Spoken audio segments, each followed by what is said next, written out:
नहीं है। हर घर में मेरी माँ बहन तो कम पढ़ी लिखी है, लेकिन इनकी बच्ची बहू सब आज MA BA करके आई है। माँ, आपने तो उन्हें विज्ञान की शिक्षा दे दी, आपने तो उन्हें हर तरह से जीने की शिक्षा दे दी, लेकिन क्या आपने कभी सोचा कि हमें संस्कार एक शब्द है, उस संस्कार को भी जागृत रखना है। उस संस्कार के लिए ऐसे ऐसे यज्ञ का आयोजन कराया जाए।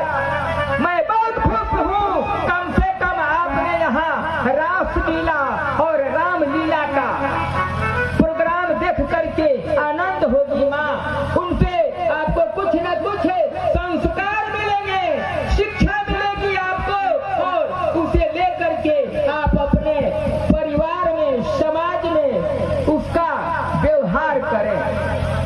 ये नहीं कि हमने इस कान से सुना, इस कान से निकाल।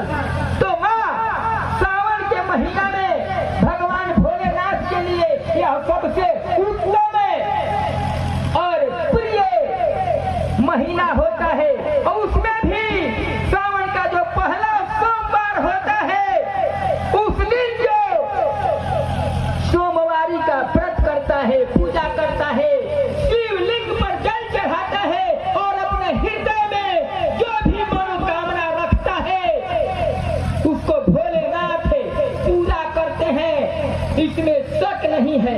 बाबा तुलसी रामायण में लिख दिए, भवानी शंकरौ वंदे श्रद्धा विश्वास रुद्रौ या ब्रह्म बिना न पश्यन्ति सिद्धा स्वांतः ईश्वर।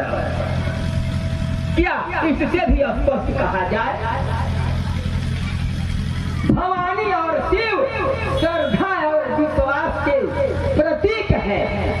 आप इस पर विश्वास करें तो आइए उसी दिन, आज इस सोमवार के पहले सोमवारी के दिन ही माँ ने भोलेनाथ के लिए तपस्या की, कठोर तपस्या, और बाबा को प्राप्त की।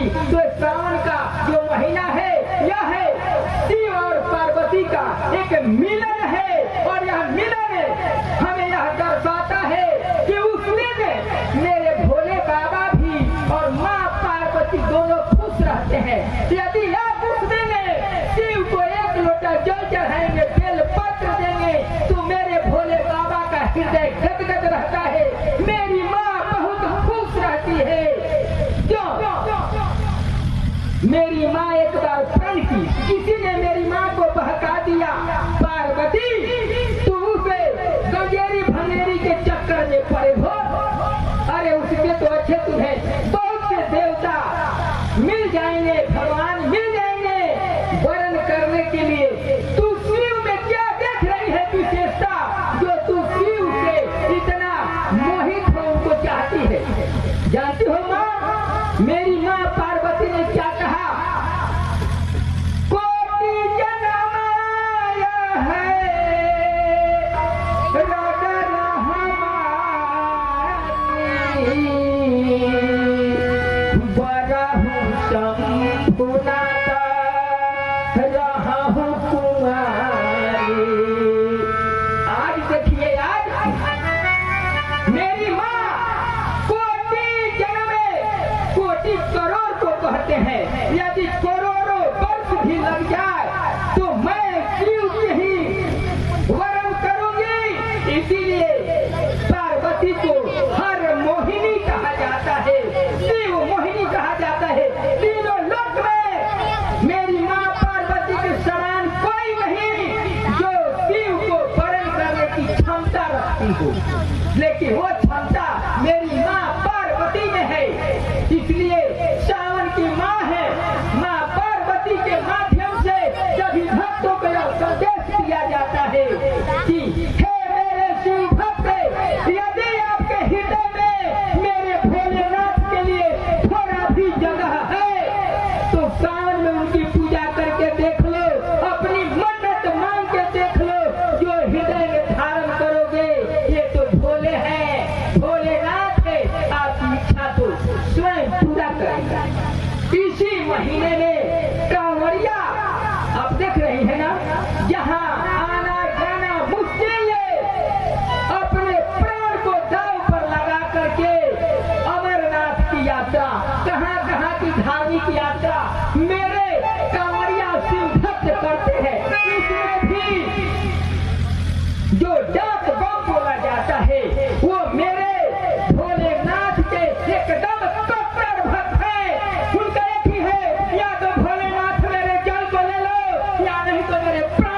लो प्राण, तो ही भक्त, या तो मेरे जल को ले लो भोलेनाथ, नहीं तो मेरे प्राण को ले लो, दो में से एक तो तुझे लेना है। क्या करे भोलेनाथ, तुझके प्राण को ले ले। उसका मनोकामना भोलेनाथ पूर्ण करते हैं और उसका जल चढ़ता है भोलेनाथ पर। इससे भी कोई आपको ताजा प्रमाण चाहिए जो आंखों से आपको दिखाई देता है कि मेरे भोलेनाथ ने अपने भक्तों के लिए क्या किया।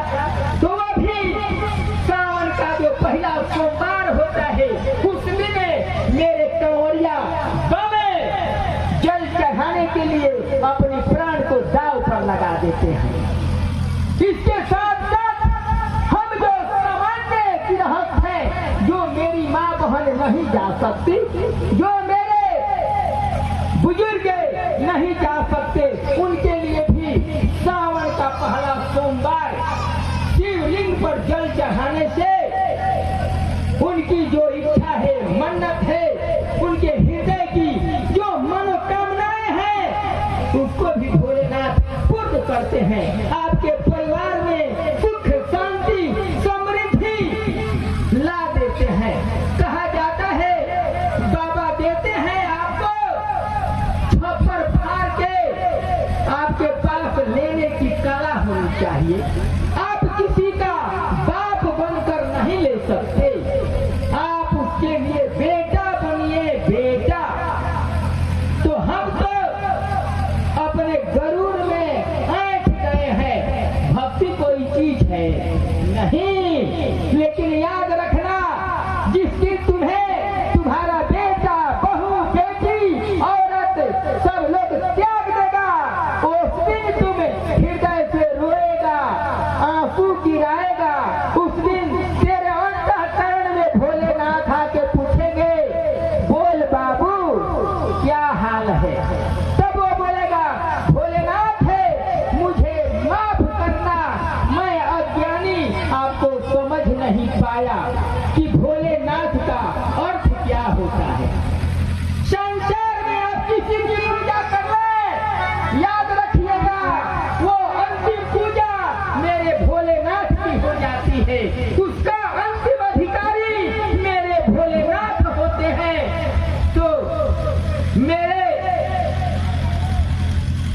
भक्त, शिव भक्त, आप इसे दास का वाणी याद रखेंगे और आज से कम प्रण नहीं करते हैं तो कम से कम अपने हृदय में थोड़ा सा जगह है भोलेनाथ के लिए ले लीजिए। मैं आपसे अपनी झोली फैलाकर आपसे यही दान मांगता हूँ कि अपने हृदय में मेरे भोलेनाथ के लिए थोड़ा सा जगह दे दीजिए।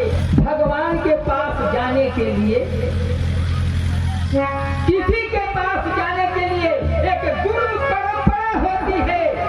यदि आप उस गुरु परंपरा में नहीं जुड़े तो कहीं भी किसी के पास गुरु परंपरा से जुड़ जाइए। आप जो मुझे देख रहे हैं, मेरे गुरु एक अवघर थे, अवघर, और मैं उस अवघर बाबा का शिष्य, जिनके वाणी के द्वारा, जिनके आदेश के द्वारा उनका ये सूरत योग चलता है। और उनकी कृपा से आप देख रहे हैं यह दास शिवलिंग शिव साधक काका आपकी सेवा करता है। तो हम इनको कहते हैं शिव गुरु। क्या कहते हैं? कहने के लिए तो हम कह देते हैं गुरु। गुरु का मतलब जो हमें अंधकार से प्रकाश की तरफ ले जाए, जो हमारी अंदर की अंतःकरण की जो अज्ञानता है उसे मिटा करके हमारे हृदय में चमकता हुआ, दमकता हुआ प्रकाशमान ज्ञान निरूपित कर दे, उसको गुरु कहते हैं। लेकिन यहाँ तो हम गुरु का एक फॉर्मेलिटी अदा करते हैं। दो तरह से भक्ति होती है।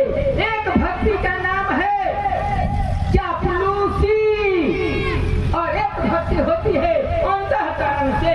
चापलूसी भक्ति कौन सा है? एक डलिया फूल लिया, अगरबत्ती लिया, सब लिया, और बाबा के सामने आके कहेंगे भोलेनाथ तो हाँ तो हमारे 4 तला बिल्डिंग हो जाओ, भोलेनाथ हाँ हमारे बेटा को लक्षण हो जा। अपने बेटे को विद्यालय का मुंह नहीं दिखाई माँ, और आपका बेटा कलेक्टर होगा तो कैसे होगा? आप इस पर ध्यान दें। कलेक्टर बनाने के लिए उसको विद्यालय भेजना होगा, 4 तला बिल्डिंग तैयार करने के लिए परिश्रम करना होगा। तो बहुत जानते हैं, बहुत सारे लोग कहता है कि जब हम परिश्रम करके कलेक्टर बनेंगे, 4 तला बिल्डिंग के लिए परिश्रम करेंगे, तो पूजा पाठ भगवान से क्या मतलब है? उस वक्त को हमें सिखलाते हैं कि जो तू अपने शरीर पर इतना अहंकार करता है, गरूर करता है कि मैं सब करता हूँ, तो पूजा की भगवान की क्या आवश्यकता? अरे मूर्ख है, याद रख, जब परमात्मा की कृपा से तेरे दोनों भुजाएं सही रहेंगे, जब तेरा दोनों पांव सही रहेगा, जब तेरी मस्तिष्क सही दिशा में काम करेगी, तब कुछ कर सकता है। तुझे कौन देगा ये स्वास्थ्य सही?